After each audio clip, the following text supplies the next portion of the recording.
या व्हिडिओमध्ये आपण ॲल्युमिनियम फॉईल इलेक्ट्रोस्कोप बनवू, म्हणजे ॲल्युमिनियमचे पान वापरून विद्युतदर्शी बनवू।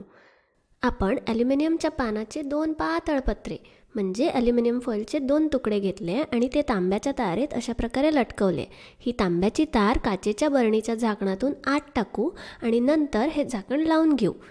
तांब्याच्या तारेचा काही भाग झाकणाच्या वर दिसतोय, बरोबर? आता जर मी एक प्लास्टिकची ताटली घेतली आणि ती या बोक्याच्या अंगावर घासली तर त्याच्या केसांमधून इलेक्ट्रॉन्स ताटलीत येतात। त्यामुळे ताटलीवर अधिक ऋण विद्युतभार तयार होतो आणि त्या बोक्याच्या केसांवर अधिक धन विद्युतभार तयार होतो। आणि आता जर काही ताटली त्या बरणीत अडकवलेल्या तारेजवळ आणली तर आपल्याला काय दिसतं?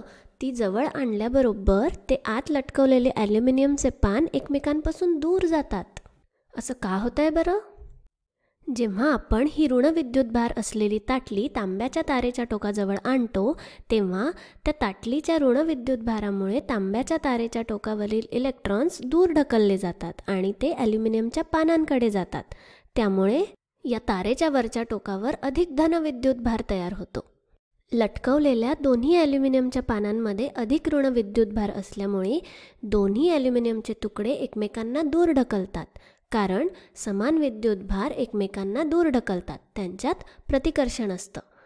म्हणून ही विद्युतदर्शी अशा प्रकारे काम करते।